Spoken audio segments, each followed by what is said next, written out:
নমস্কার বন্ধুরা, আমি প্রেমা। গল্পঝুলিতে চলে এসেছি আরও একটি নতুন গল্পের সাথে। আজকের গল্পটি হল সাহিত্যিক রাজশেখর বসুর লেখা ছোট গল্প চিঠিবাজি।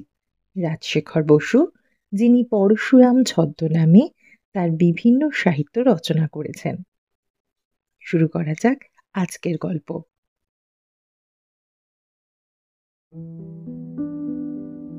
সুকান্ত দত্ত অতি ভালো ছেলে।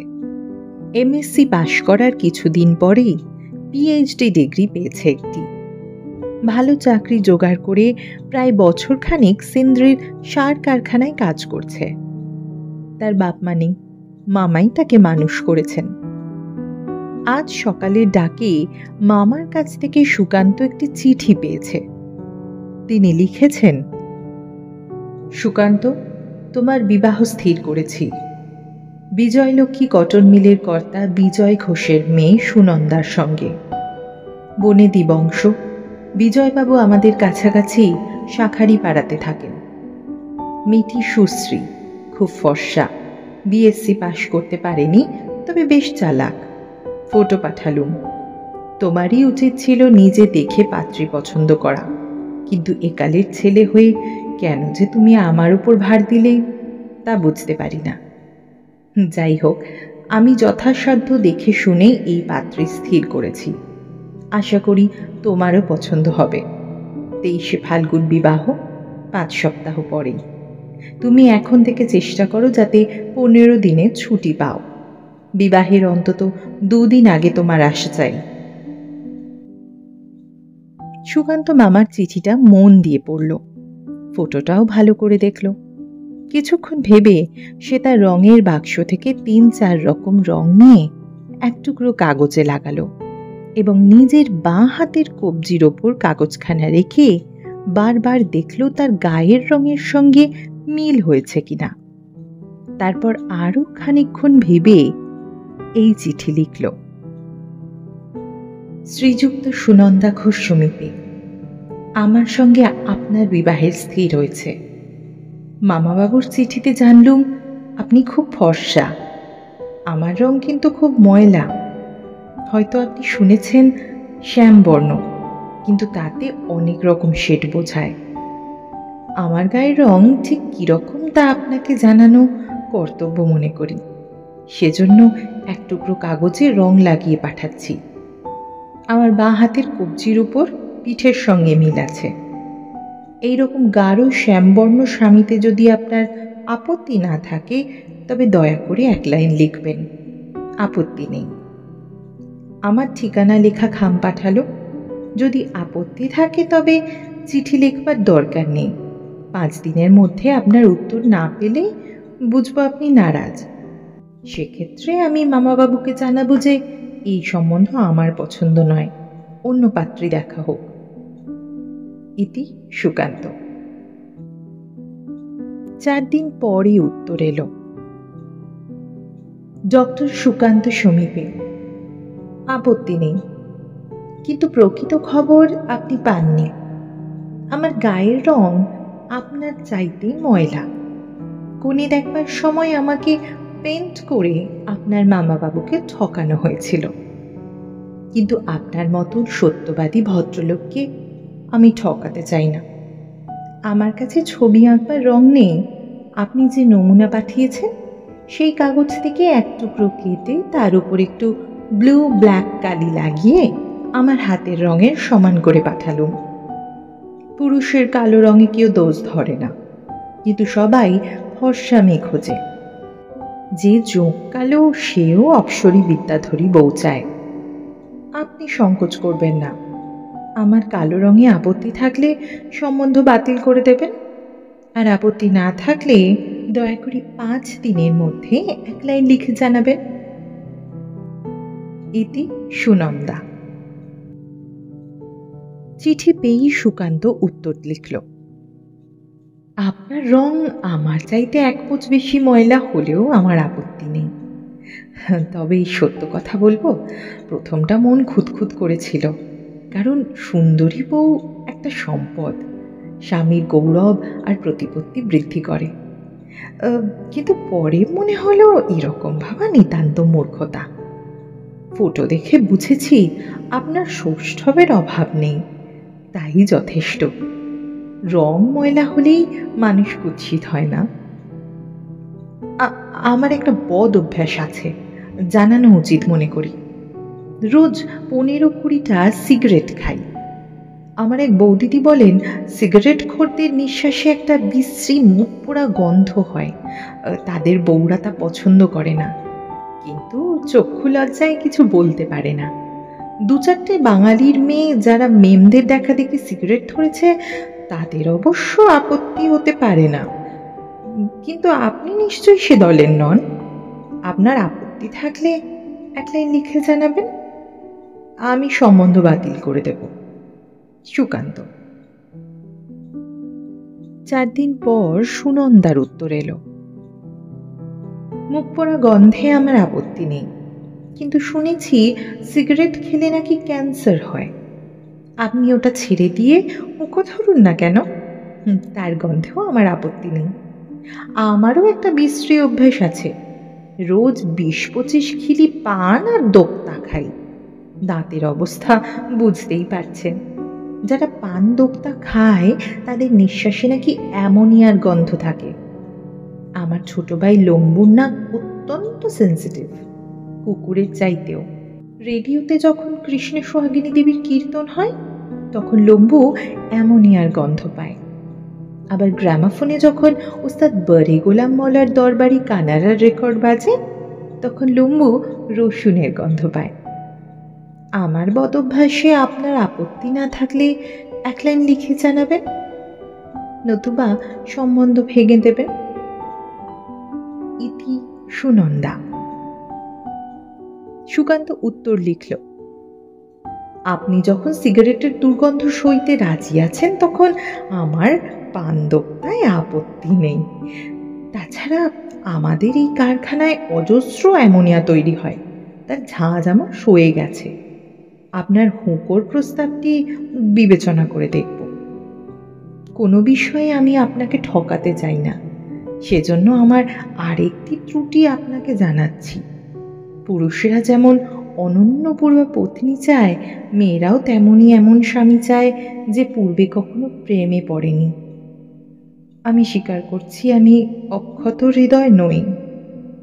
ডেপুটি কমিশনার লালা তোপচাঁদ ঝোপড়ার মেয়ে সুরঙ্গীর সঙ্গে আমার প্রেম হয়েছিল। তার বাপ মায়ের তেমন আপত্তি ছিল না, কিন্তু শেষটায় সুরঙ্গীই বিগড়ে দিল। সম্প্রতি সে কমার্স ডিপার্টমেন্টের মিস্টার হনুমন্থিয়াকে বিয়ে করেছে। লোকটা মিশকালো জমদূতের মতো গরম, তবে মাইনে আমার প্রায় 3 গুণ। আমার হৃদয়ের ক্ষত এখন অনেকটাই সেরে গেছে। আপনার সঙ্গে বিবাহের পর একেবারে বেমালুম হব আশা করি। সুরঙ্গীর একটা ফটো আমার কাছে আছে, আপনার সামনেই সেটা পুড়িয়ে ফেলব। সুরঙ্গীর বিবাহ হয়ে যাওয়ার পরে আমার খেয়াল হলো যে আমারও শীঘ্র বিবাহ হওয়া দরকার। অবসরকালে আমি ছবি আঁকি, ফটো তুলি, নানা রকম বৈজ্ঞানিক গবেষণা করি। গৃহস্থালির ঝঞ্ঝাট পোহানোর জন্য একজন গৃহিণী থাকলে আমি নিশ্চিত হয়ে নিজের শখ নিয়ে অবসর যাপন করতে পারি। এখন আমার জ্ঞান হয়েছে, হঠাৎ প্রেমে পড়া বোকামি। একত্র বাস করার ফলে একটু একটু করে স্ত্রী পুরুষের যে ভালোবাসা জন্মায় তাই খাঁটি জিনিস। সন্তান ভূমিষ্ঠ হবার আগে তাকে তো দেখবার উপায় নেই, তথাপি মা বাবার স্নেহের অভাব হয় না। সেই রকম বিবাহের আগে পাত্রী না দেখলেও কিছুমাত্র ক্ষতি নেই। সেই জন্যই মামা বাবুর ওপর সব ছেড়ে দিয়েছি। আমার স্বভাব চরিত্র মতামত সবই আপনাকে জানালুম। আপত্তি না থাকলে একটু খবর দেবেন। ইতি সুকান্ত। সুনন্দার উত্তর এলো, আপনার স্বভাব চরিত্র আর মতামতে আমার কোনো আপত্তি নেই। যেসব চিঠি লিখেছেন তা থেকে বুঝেছি আপনি অতি সত্যনিষ্ঠ অকপট সাধুপুরুষ। অতএব আমিও অকপটে আমার গলদ জানাচ্ছি। পবন কুমার পোস্ট গ্র্যাজুয়েটে পড়তো, তার সঙ্গে আমার প্রেম হয়েছিল, কিন্তু সে ভাদুরী ব্রাহ্মণ। সেকেলে গোড়া বাপ মা আমাকে পুত্রবধূ করতে মোটেই রাজি ছিলেন না। পবন এখন ব্যাঙ্গালোরে আছে, খুব একটা বড় পোস্ট পেয়েছে। তাকে পুরো ভুলতে পারিনি, তবে আপনার মতো মহাপ্রাণ স্বামী পেলে একেবারে ভুলে যাব, তাতে কোনো সন্দেহ নেই। আমি বলি কি, সুরঙ্গী আর পবনের ফটো পুড়িয়ে কি হবে, বরং একই ফ্রেমে দুটো বাঁধিয়ে শোবার ঘরে টাঙিয়ে রাখা যাবে, তাতে বিষে বিষক্ষয় হবে। কি বলেন? আপনার অভিপ্রায় জানাবেন। ইতি সুনন্দা। সুকান্ত উত্তর লিখল, সুনন্দা, তোমাকে আজ নাম ধরে সম্বোধন করছি, কারণ আমাদের দুজনের মধ্যে এখন আর কোনো লুকোচুরি রইল না। বিবাহের বাধাও কিছু নেই। লোকে বলে আমি একটু বেশি গম্ভীর প্রকৃতির লোক, শুভাকাঙ্ক্ষী বন্ধুরা অধিকন্তু বলে আমি একটু বোকা। তোমার চিঠি পড়ে বুঝেছি তুমি আমোদে মানুষ, আর মামাবাবুর চিঠিতে জেনেছি বিএসসি ফেল হলেও তুমি বেশ চালাক। মনে হচ্ছে তোমার আর আমার স্বভাব পরস্পরের পরিপূরক, অর্থাৎ কমপ্লিমেন্টারি। সাইকোলজিস্টদের মতে এই হলো আসল রাজ্যটোপ, আদর্শ দম্পতির লক্ষণ। আজ 16ই ফাল্গুন, 7 দিন পরেই আমাদের বিবাহ। তোমার সঙ্গে সাক্ষাৎ আলাপের আনন্দ এখনই কল্পনায় উপভোগ করছি। তোমার সুকান্ত। কিছুদিন পরে সুনন্দার চিঠি এলো। যা, ভেস্তে গেল। এমন মুশকিলেও মানুষ পড়ে। পবন ভাদুরী এখানে এসেছে, কাল আমার সঙ্গে দেখা করে বলল, দেখো সুনন্দা, এখন আমি স্বাধীন, ভালো রোজগার করি, বাপ মায়ের বশে চলবার কোনো দরকার নেই। তুমি আমার সঙ্গে চলো, ব্যাঙ্গালোরে সিভিল বা হিন্দু ম্যারেজ যা চাও তাই হবে। এই তো পরিস্থিতি। আমার অবস্থাটা আপনি নিশ্চয়ই বুঝতে পেরেছেন। পবন ভাদুরীকে হাঁকিয়ে দেওয়া আমার সাধ্য নয়। কালই, অর্থাৎ আপনার নির্ধারিত বিবাহের 2 দিন আগেই পবনের সঙ্গে আমি পালাচ্ছি।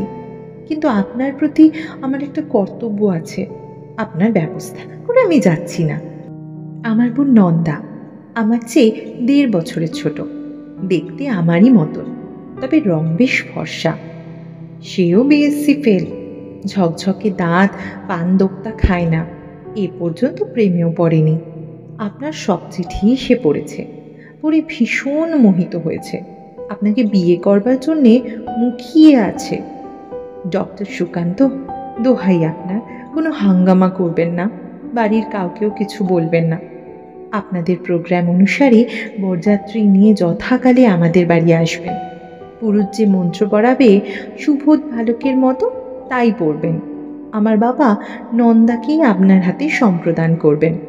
তাকে পেলে নিশ্চয়ই আপনি সুখী হবেন। আপনি তো গৃহস্থালী দেখবার জন্য একটি গৃহিণী চান, সুতরাং সুনন্দার বদলে নন্দাকে পেলেও আপনার চলবে। নিজের বোনের প্রশংসা করা ভালো দেখায় না, নয়তো চুটিয়ে লিখতুম নন্দা কিরকম চমৎকার মেয়ে। আজ বিদায়, এরপর সুযোগ পেলে আপনার সঙ্গে দেখা করে আমি ক্ষমা চাইব। ইতি সুনন্দা। সুনন্দা চিঠি পড়ে সুকান্ত হতভম্ব হয়ে গেল, খুব রেগেও গেল। কিন্তু সে যুক্তিবাদী রাশনাল লোক, একটু পরেই বুঝে দেখল সুনন্দার প্রস্তাব মন্দ নয়। গৃহিণী যখন দরকার তখন এক পাত্রের বদলে আর এক পাত্রে হলে ক্ষতি কি? সুকান্ত স্থির করল যে হাঙ্গামা বাঁধাবে না, কোনো রকম খোঁজও করবে না, সম্পূর্ণভাবে মামার বশে চলবে। তিনি যেমন ব্যবস্থা করবেন তাই মেনে নেবে। সুকান্ত কলকাতা এলে তার মামার বাড়ির কেউ সুনন্দা সম্বন্ধে কিছুই বলল না, কোনো রকম উদ্বেগও প্রকাশ করল না। যথাকালে বরযাত্রীদের সঙ্গে সুকান্ত বিয়ে বাড়িতে উপস্থিত হল। সেখানে গোলযোগের কোনো লক্ষণই তার নজরে পড়ল না। সুকান্ত দেখল 16-17 বছরের একটি ছেলে নিমন্ত্রিতদের পান আর সিগারেট পরিবেশন করছে। কন্যাপক্ষের লোকে তাকে লম্বু বলে ডাকছে। তাকে ইশারা করে কাছে ডেকে সুকান্ত চুপি চুপি প্রশ্ন করল, এই শোনো, শোনো, এদিকে শোনো, এই তুমি সুনন্দার ছোট ভাই লম্বু? লম্বু বলল, আগে হ্যাঁ। এদিকের খবর কি? খবর সব ভালোই। দিদিকে এখন সাজানো হচ্ছে, একটু পরেই তো বিয়ের লগ্ন। সুনন্দা চলে গেছে? কি বলছেন আপনি? বিয়ের কোণে কোথায় চলে যাবে? তোমার আরেক দিদি নন্দা, তার খবর কি? বারে, আমার তো একটি দিদি, তার সঙ্গেই তো আপনার বিয়ে হচ্ছে।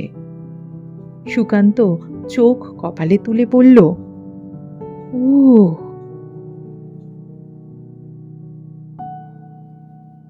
রাত 12টার পরে বাসর ঘরে অন্য কেউ রইল না। সুকান্ত জিজ্ঞাসা করল, তা তুমি সুনন্দা না নন্দা? দুই। পোশাকি নাম সুনন্দা, আটপৌরে ডাক নাম নন্দা। চিঠিতে এত সব মিছে কথা লিখলে কেন? কোনো কুমতলব ছিল না। সত্যবাদী উদার চরিত্র ভাবি বরকে একটু বাজিয়ে দেখছিলুম, শৈবার শক্তি কতটা আছে। তোমার সেই পবন নন্দন ভাদুরীর খবর কি? ও হাওয়ায় উবে গেছে, তার অস্তিত্বই নেই। আমার কাছে একটি হনুমানজির ভালো ছবি আছে, তোমার সেই সুরঙ্গীর ফটোর সঙ্গে বাঁধিয়ে রাখলে বেশ হবে না? তুমি একটি ভীষণ বখাটে মেয়ে, সেই জন্যই বিএসসিতে ফেল করেছ। ঝুনি মিত্তির আমার ডবল বখাটে, সে ফার্স্ট হলো কি করে? আমি অঙ্কে কাঁচা, ম্যাক্সওয়েলের থিওরিটা মোটেই বুঝতে পারি না, আর ওইটারই কোয়েশ্চেন ছিল। কেন? ও তো খুব সোজা অঙ্ক, বুঝিয়ে দিচ্ছি শোনো। v = √1/। বাসর ঘরে অঙ্ক কষলে অকল্যাণ হয়। আচ্ছা, কাল বুঝিয়ে দেব। কাল তো কাল রাত্রি, বরকনে দেখা হবার জো নেই, সেই পরশু ফুলশয্যায় দেখা হবে। বেশ তো, তখন বুঝিয়ে দেব। ফুলশয্যায় অঙ্ক কষলে মহাপাতক হয়, তা জানো? ঠাকুরমার আবার আড়ি পাতা রোগ আছে, যদি শুনতে পান যে নাচ জামাই ফুলশয্যায় অঙ্ক কষছে, তবে গোবর খাইয়ে প্রায়শ্চিত্ত করাবেন। তারা কিসের? আমি তো পালাচ্ছি না, বছরখানিক যাক, তারপর বুঝিয়ে দিও। আচ্ছা, তাই হবে। এখন ঘুমোনো যাক, কি বলো? দেখো সুনন্দা, তুমি খাসা দেখতে। তাই নাকি? তোমার দৃষ্টি তো খুব তীক্ষ্ণ। সুনন্দা, আমার কি ইচ্ছে হচ্ছে জানো? আমাকে চিবিয়ে খেয়ে ফেলতে? ঠিক তা নয়, মনে হচ্ছে, মনে হোক গে, এখন ঘুমাও।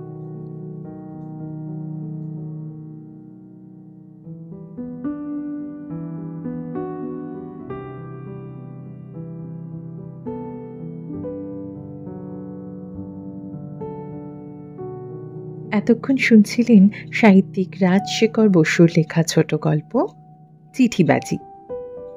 আজকের গল্প পাঠ এবং গল্প চয়ন আপনাদের কেমন লেগেছে জানাতে ভুলবেন না। একটা লাইক, কমেন্ট এবং শেয়ার করে আমাকে অবশ্যই উৎসাহ প্রদান করবেন। খুব শীঘ্রই আসবো আরও আরেকটা গল্পের সাথে এই গপ্পঝুলি চ্যানেলে। ভালো থাকবেন, ভালো রাখবেন।